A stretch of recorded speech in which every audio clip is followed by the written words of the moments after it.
Pisces, welcome back po dito sa Daily Dose of Tarot 111. Kamusta ka? I hope nasa mabuti kang kalagayan, pampisikal, mental, emosyonal o spiritual man yan. Ang video po natin na ito ay para lamang sa mga may malawak na kaisipan. Kaya po kung hindi kayo nakaresonate, try nyo pong panoorin yung inyong other signs, Moon, Rising, and Venus. Huwag lang po kayo lagi magpo-focus sa inyong sun sign. At kung gusto nyo naman pong magpa-private reading, makikita nyo po yung link sa description box. Ayan, para ma-send ko po yung details about sa ating private reading, sa ating ritual, sa ating Dior's bracelet, sa ating EEA. Pwede nyo rin naman pong i-type directly sa Facebook, Tarot Intentions by Aliana Reyes. As of this time, as of this moment, nasa 25,000 followers na po tayo. Maraming salamat. At kung di pa po kayo nakasubscribe, please subscribe dito sa ating channel and hit the bell button para lagi po kayong updated. Maraming salamat din po sa mga hindi magi-skip ng ads natin. At mag-comment na rin po kayo dyan sa baba. Mag-iwan na kayo ng bakas para malaman ko sino yung mga active dito sa ating channel. So, tignan po natin ano ba yung tema ng week or ng 2 weeks para sa'yo, Pisces.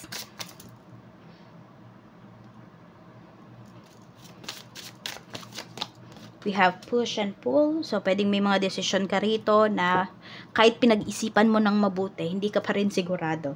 So, balance mo po yung iyong root chakra kapag ganyan. You can do some meditation. Netflix and chill. Hiding their true feelings. So, ito. Hindi mo alam kung ano ba talaga yung totoong nararamdaman sa'yo ng isang tao. Pinaglalaroan ka lang ba niya? Seryoso ba siya sa'yo? Kasi pwedeng mixed signals po yung binibigay sa'yo ng taong to. And tignan mo rin, kasi kung meron kang ka-deal dito, baka mamaya hindi lang siya talaga naglalaan, hindi lang siya sa'yo naglalaan ng oras. Baka may iba pa. Kaya naguguluhan ka dun sa pinapakita niya, naguguluhan ka sa nararamdaman mo. Kasi nga, hindi lang ikaw yung kakonect niya. Tignan po natin, ano yung malakas, ano pa yung energy. Ano pa po yung energy spirit guide. Meron naman pala dito, no, gustong umamin ng feelings sa'yo. Kaya lang, it's either yung iba sa inyo, baka may asawa na kayo, or may karelasyon na kayo. Kaya tinatago na lang nung taong to yung nararamdaman niya for you. Pero, malakas po kasi yung pakiramdam ng karamihan sa inyo. At pwedeng napapaginipan nyo yung tao na to. Okay, for some of you, napapaginipan nyo to. Na may nararamdaman sa'yo yung taong yun. Yes, meron po talaga. Kaya lang, tinatago na lang niya kasi magugulo lang ang buhay mo. Or ang buhay niya. Okay. So, meron dito nababalisa yung iba sa inyo, no? You can do some, din at the same time. Mag-detox po kayo. Pwedeng, ba yung mga kinain nyo nung mga nakakaraan. So, feeling mo baka toxic yun or toxins yun sa katawan mo. Ganyan. Kaya po, yan. Mag-detox na kayo. And meron din dito, meron talagang nagbibigay dito ng matinding kaisipan sa'yo. So, nababalisa po yung iba sa inyo. Hindi kayo makatulog, ganyan. Positive energy, we have Queen of Wands.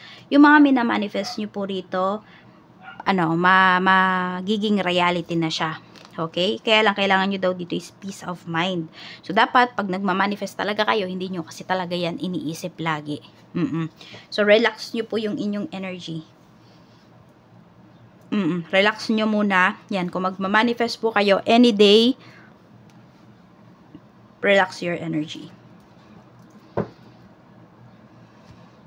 Meron din naman po dito, makakalipat na po kayo ng bahay. Yan, kung kayo ay nangungupahan. For some of you naman, kung kayo ay nagpagawa ng bahay, ayan po, matatapos na siya this, sabihin natin, parang bago magtag-ulan talaga, gawa na yan. Okay na yan. May peace of mind na kayo rito. Negative energy, 9 of Wands. Meron nga dito, may sinisikreto sa'yo. We have the Star. Gusto niyang, meron dito may tao dito na gustong maayos kayo, maging maayos kayo, but madami siyang tinatago. Oo, hindi talaga siya, diba? Gusto daw kayong maayos, pero niloloko ka naman. So, tignan mo po yan. Mag-obserba ka dito, maghanap ka ng evidence kung paano ka ba niloloko ng tao na to. Check natin, okay. Sa kaperahan, we have 5 of Cups. Ang dami yung regrets in terms of money. Parang ngayon nyo na feel yung mga naging maling pag-handle ninyo ng inyong finances. Knight of Wands. Okay, so control mo po yung emosyon mo rito. Kasi this week or these 2 weeks, no, meron kayong pera. Tapos meron kayong mga gustong bilhin na talagang walang makakapigil sa inyo, bibilhin nyo talaga.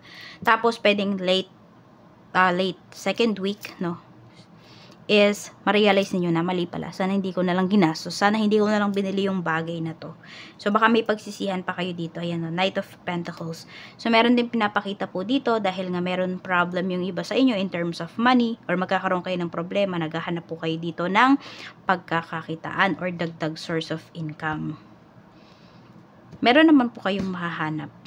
Do not worry. Kasi kung ano man yung problems niyo dito sa kaperahan ninyo, maayos nyo naman. Kaya lang, dapat nandun kasi talaga yung presence of mind po ninyo. Kaya magpahinga talaga kayo. Oo, huwag kayo masyadong mag-overthink.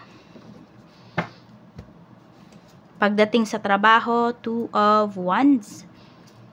Wheel of Fortune. So, alam mo nyo, sinasabi talaga sa inyo dito, Pisces, yung iba po sa inyo, kung meron kayong gustong puntahan dito na lugar or dun nyo gustong magtrabaho, lugar, bansa, ayan po, dyan talaga kayo uunlad. 3 of Swords. So, kung ayan, meron kayong current job, ano po, at di nyo nakikita yung growth, hindi na kayo fulfilled, try nyo po na umiba ng lugar, try nyo po umiba ng bansa kasi, ito, mabigat yung energy kung nasaan kayo ngayon for some of you. Tignan natin. Pagdating naman sa business, we have 9 of Pentacles. Naku, hakot-hakot kayo rito pagdating sa inyong negosyo. Tignan natin, ayan, we have Temperance. Sulit yung paghihintay mo, sulit yung hindi mo pagsuko dito sa negosyo mo. Kung may naramdaman ka man na stress dito sa negosyo, last month, ganyan, sulit naman po yan kasi makakabawi po kayo rito. Yan. Focus lang talaga. At saka, yun nga, kailangan kasi consistent kayo dito sa inyong negosyo. Ace of Pentacles. Kung ano yung negosyo nyo ngayon, dyan na po kayo yayaman. Ayan, o. Diba? Kaya pag-aralan yung mabuti yung negosyo ninyo. Huwag kayo basta-basta mag-give up. Sabi ko nga, yan na po ang magpapayaman sa inyo. It will take some time, it will take years, but huwag kayong mag-give up.